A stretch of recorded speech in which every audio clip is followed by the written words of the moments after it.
Hey everyone, welcome to yet the third episode on this amazing podcast we know as Sammy and Eric in a galaxy far, far away. We are going to be your hosts once again, Sammy and my good friend Eric.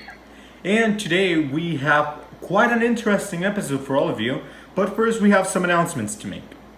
Yeah, we apologize for last week because we didn't upload an episode. We were quite busy, especially Sammy. Yeah, we were kind of doing very loaded. Yeah. And to be fair, we are doing this video kind of late. We were going to do this beforehand, but a lot of stuff got in the way. A lot of stuff. Now, I do want to go ahead to my other announcement, which is make sure to share our podcast, share the stuff we do, because we are putting our effort, our work into this, and we really want to give you guys the best Star Wars content out there. So if you guys could promote this podcast, we would really appreciate it. Yeah, and if you guys, if you guys want better quality for sound and everything, keep supporting us every way you can, so the quality can get better. Yeah, exactly. Like our quality was going to get better, but we had some issues and we had to go back to this standard setup we are doing. But it will eventually get better. But it's all in your guys' support. So, with all of that being said, let's go straight up into the verse of the day. So as you guys know, if you've been watching the podcast for a while, we are both believers, we are both Christians, and we want to give you guys a quick word of faith, a quick word to lift your spirits up. Doesn't matter what you believe on, it's always good to get a quick word of faith. So let's get right into it. Today's verse of the day we find at Colossians 4:2. I am going to be reading of the New International Version. And it says the following: devote yourselves to prayer, being watchful and thankful. That is a short verse, but yet a very impactful one. So what it's being said to us here is that we need to live a life in prayer, in constant prayer. We need to look for God in order for God to allow us to be watchful. Watchful for those blessings that He has prepared for us. Watchful for any situation so we know how to deal with it.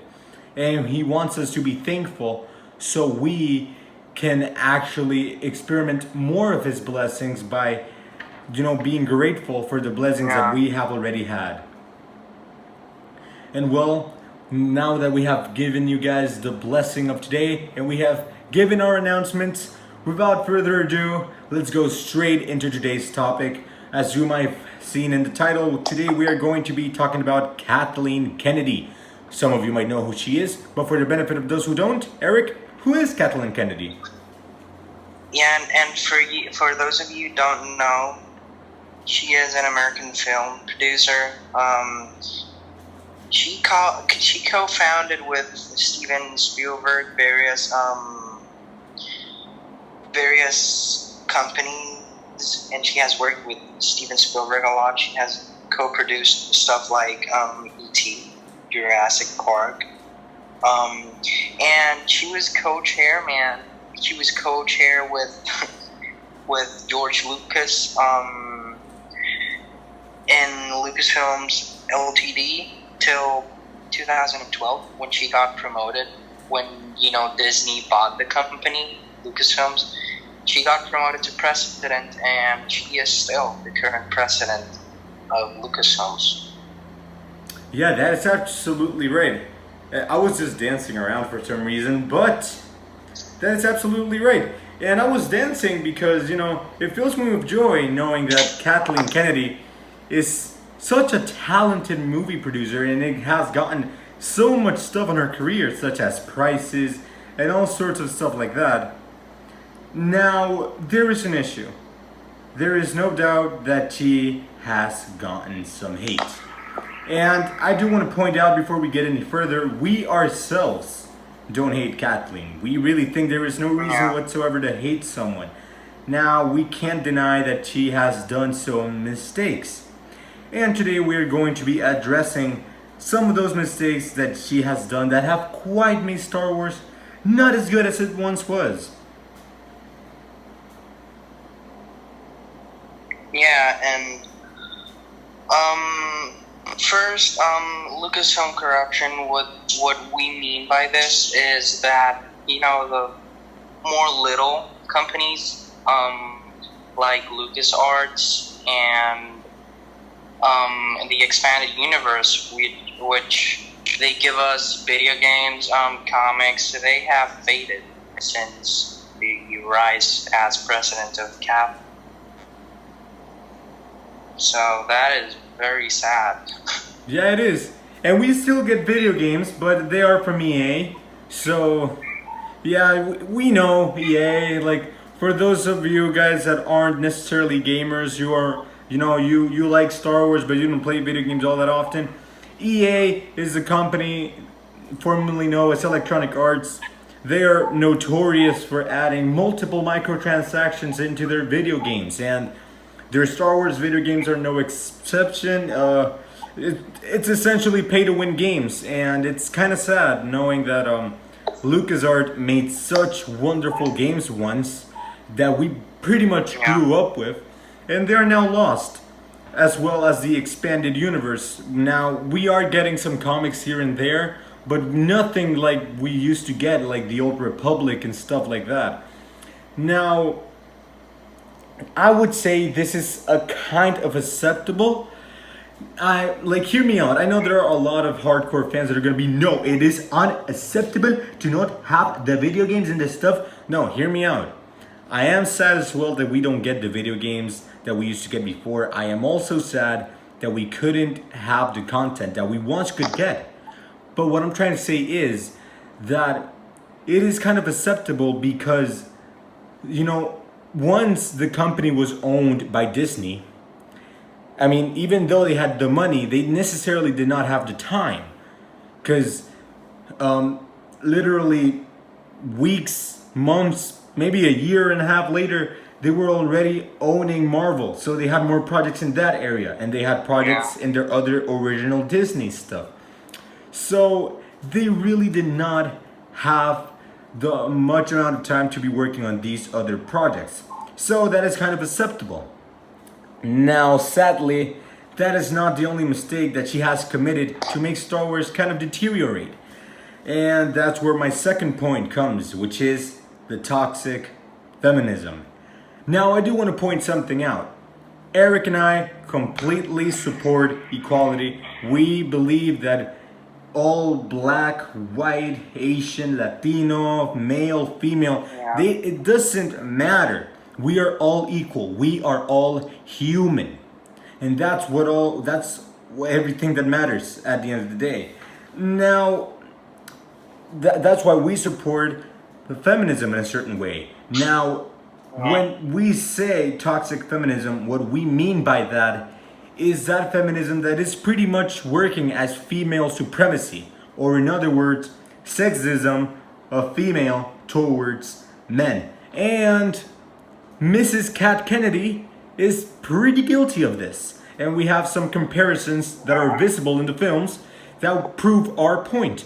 For example, let's compare two of the Neo characters, two of the, we could say, most important, perhaps. And those are Rey and Finn. Finn, yeah. Let's compare these characters real quick. Yeah, Rey's getting all the spotlight. Exactly. We get a female character, which there's no problem in that. We have no problem whatsoever with female leads. It's perfectly fine. As we said, equality, that's what we believe in. Now, hear me out. Not only she is overpowered, everything can have an overpowered character. The thing is that she got this power out of nowhere. She wasn't even a Jedi. Neither was she a Jedi when spoiler alert, when she became all the Jedi in the last film. So she was technically never a Jedi, yet she became more powerful than the Chosen One himself, Anakin Skywalker. Now that we know all that Rey has, all the powers and all the attributes that she has, let's go check out Finn. What does he do? Oh, I was once a stormtrooper, but now I'm a good guy.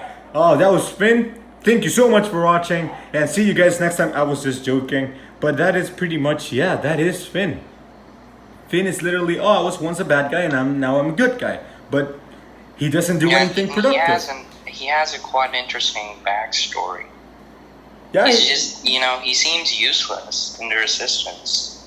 yeah, not only in the Resistance, but in the whole movies. Yeah, the whole movie. Like, his backstory is actually pretty interesting. Like, when you look at, the expanded universe, the thing we just got given away. That thing actually had a lot of detail when it comes to what Finn used to do while he was being a stormtrooper, which was actually very interesting.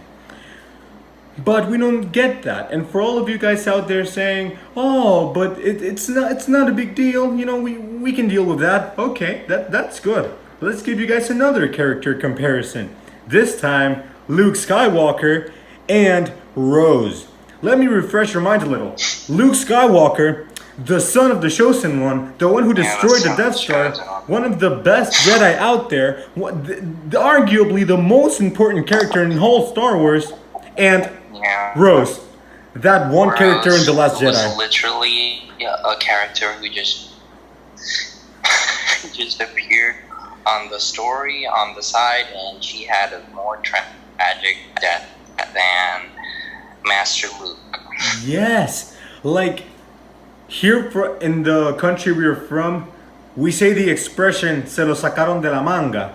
That means like out of nowhere they just created this. Like they just created something. Yes, that was not in the story. Rose came out of nowhere, and yet she has such a dramatic death. Meanwhile, Luke, we already said all the things about Luke. He literally just stands in a rock while not actually fighting with Kylo Ren and dies. And does anyone care? No one really cares. He just fades away. Yeah, and in the whole movie, he just has an un-Luke way of being, because, when they give him his father's lightsaber, for example, he just throws it away. I was like, what? The real Luke would not do this at all. Definitely not. But, I mean, it was pretty unacceptable. And, there is a reason why Mark Hamill ended up doing Child's Play. He needed to get his mind out of all of this atrociousness that was The Last Jedi, because... Yeah, and on that comes to the fact that there's actually no focus on the real story. Yeah, totally. On Star Wars, because, like I said, that's no way, of managing things as, being Luke.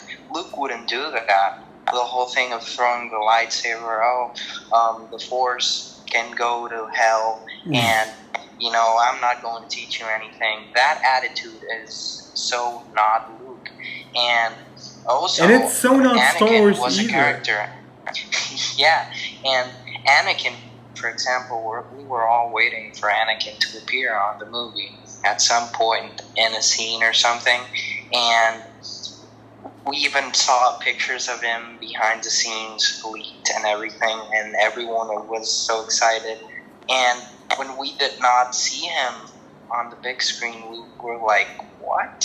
He was supposed to appear at least in a scene.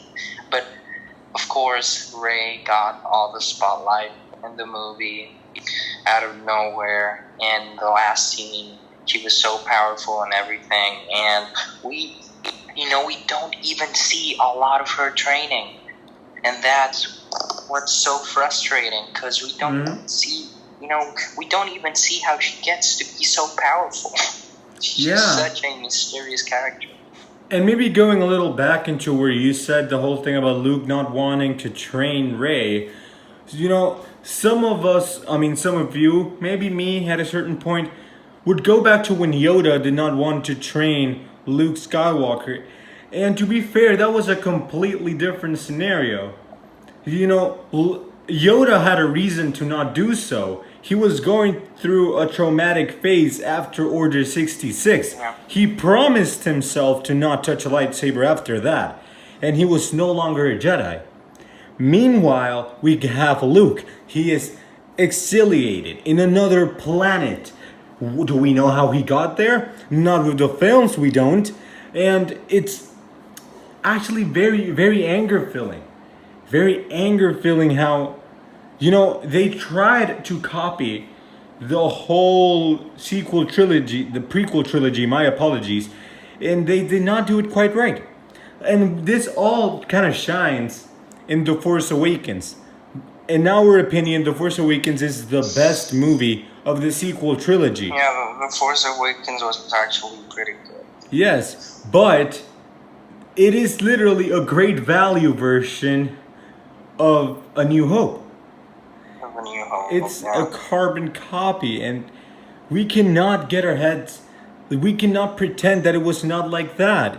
Because even if you love Star Wars to the degree that you think that all the movies are perfect, you have to admit, if you play the two movies at the same time, you are watching the same movie twice, simply with different characters on them. Yeah, it seems very inspired on the whole thing. Yes. Inspired to the level that it's not even original. Yeah. And I think that all of this rant we just did kind of brings us to the conclusion that she is simply not the right president for Lucasfilm. Yeah, she's not the right president. She's just using the franchise as a feministic propaganda of some kind. And again, we have nothing against we have nothing against actual feminism, but when it comes down to the toxic feminism, we simply cannot bear with it. And we have candidates, we have people such as, oh my god, how Dave Filoni. We have people that have worked on Rogue One, which Rogue One was a great movie. And yeah, even J.J. Abrams. Yeah, even J.J. A better solution for the company instead of Kathleen. And we all know J.J. Abrams. He is not known for doing a great job in Star Wars. But let's be fair. The Last Jedi, the one movie from the sequel trilogy that he did not direct, and it came out horribly. So I'm pretty sure that J.J. Abrams could even be a better candidate than Kathleen Kennedy. And I honestly don't know. Like, at this point, there is no positive attribute we can get from all of this. Because Rogue One proves our point, a female lead. Yeah. And we love that. We love it. She is not overpowered, neither are the males overpowered. And it is perfectly balanced. It is how the story is. They're not modifying the story to portray something like Kathleen is doing. So that's why the movie is so good to a certain point, and it has a lot of well executed scenes. For example, the Darth Vader, arriving at the end, the start of A New Hope. That movie was amazing. Exactly, that scene was amazing. I said movie for some reason, but that scene kind of like matched it all together. And I want to say something real quick. It's not that we don't like change. It's not that we are, but you only like the sequel trilogy. We made our first episode was entirely on the reasons why people should not hate the prequel trilogy, aka the biggest change in Star Wars. So we do like change. We agree with change as long as the change is productive and doesn't take the things back, which is what the whole sequel trilogy did. And this is not a video ranting about the sequel trilogy. This is a video ranting, not really ranting, because ranting is a form of unvalid points. No, this is a video proving why Kathleen Kennedy did Star Wars wrong. And I would really appreciate if we could all sum this up with our opinions. Eric, what's your opinion on Mrs. Kat Kennedy?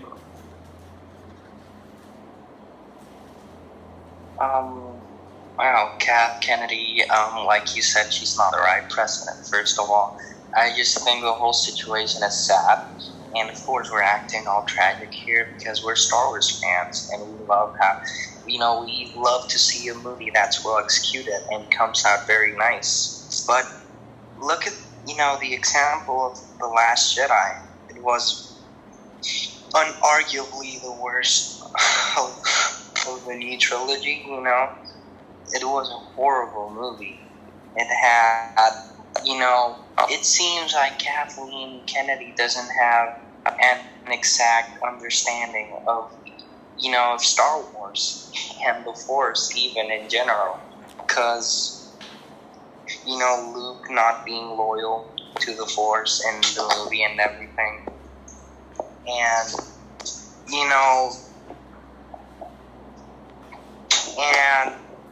Kathleen, the whole situation is just sad, and I'm sorry I just freezed out there.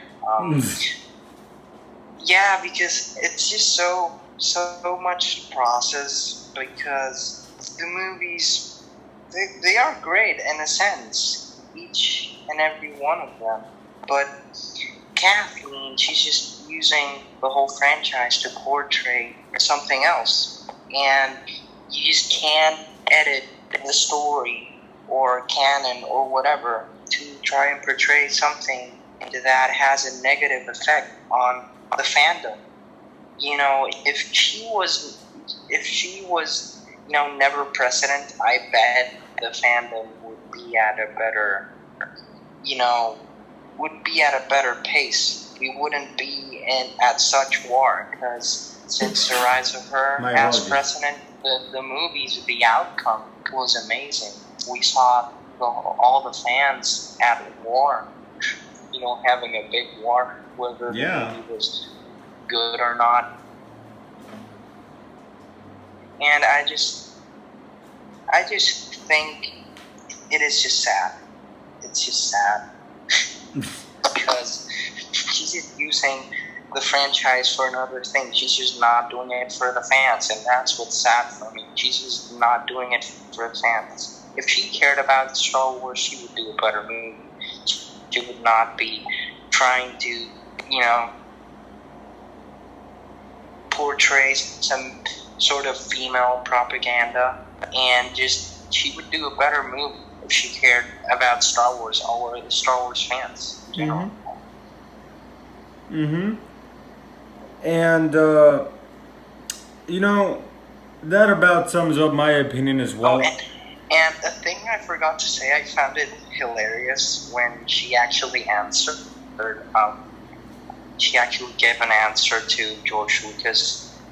When George Lucas criticized her stuff that she made in Star Wars, and she just responded back. He hates Star Wars. And I was like, what? You're just damaging his creation. That's why. Exactly. He will obviously be upset. He will obviously be upset. But, that of course sums up our opinion.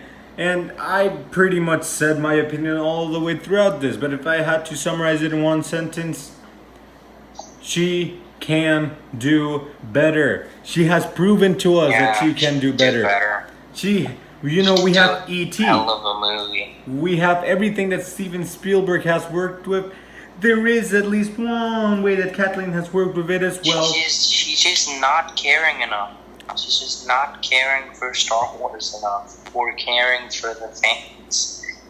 No, that's the thing. She is not caring of Star Wars at all. She is caring on proving her points. Which, then again, if you want to prove your points on feministic propaganda, go to a feministic protest, not to do a Star Wars movie, because honestly, that is not what Star Wars is for. You're taking what's arguably the biggest thing in the cinematic universe, and you were just kind of ruining it, man. And as I said, I don't hate her. We don't hate her, but in her eyes, because we don't hate her. Exactly. It's just that we do need to acknowledge the times where Star Wars, it's not being the way it has to be. We're not being haters because we love Star Wars. And that's why we worry about it being a good thing. So Yeah, and it's just not it's not George Lucas only. She should open her eyes because the whole fandom is at war because of her work. yeah, And she should just go out on the media and see all the criticism. She's going to die seeing all that. but well, I mean, there are some people that love what Kathleen has been doing, and honestly, I don't get how, but for each their own, for each their own. And you know what, Kathleen, if you want to keep this on, you know what, keep it on, keep it on. I'm gonna keep watching the fan-made episodes on YouTube and stuff like that. I'm gonna rather watch Star Wars Theory. It is sad how a YouTuber with a low budget can do better stuff than you, Kathleen. It's kind of sad. But well, Yeah. let's stop ranting and conclude this video once and for all. I mean, yeah, that about wraps it up. Yeah, and thanks for watching a lot. Thanks for listening, I should say. And, support us in every way you can, share with everyone so they can listen to our podcast. Yeah, exactly. Get our podcast out there, guys. It's not for the fame. It's not for us getting big or anything. We simply want to give this Star Wars content to people, everyone out there. And for if this is your first time and you just heard us ranting, trust me, this is not how we typically approach. Yeah, this is not usually how things go. This was a very sad episode. Yeah, this was quite a hard episode to make. And energetic, so. Yeah, but we will be doing, our next episode will be a very, very fun episode actually. And I was going to give you a sneak peek, but let's make it a surprise so you guys get more amazed by the better content. So yeah, make sure to like, subscribe, hit that bell icon if you actually want to get notified when we drop that video. Yeah, and comment down below. Give us recommendations. Tell us even what you think about Kathleen Kennedy. Yeah, you might comment whatever you guys want. We might even start a discussion. Tell us about something that you feel we left out on this episode. And in every episode. And if you feel like Kathleen is the best candidate ever, then you may also leave that down below and we might possibly get into an agreement. Which I doubt, but we may. We possibly may. Well, with all of that being said, guys, that wraps it up for today. As we said, thank you guys so much for watching. Make sure to stay safe out there. God bless you all. And may the Force be with you. Force be with you. Bye, guys.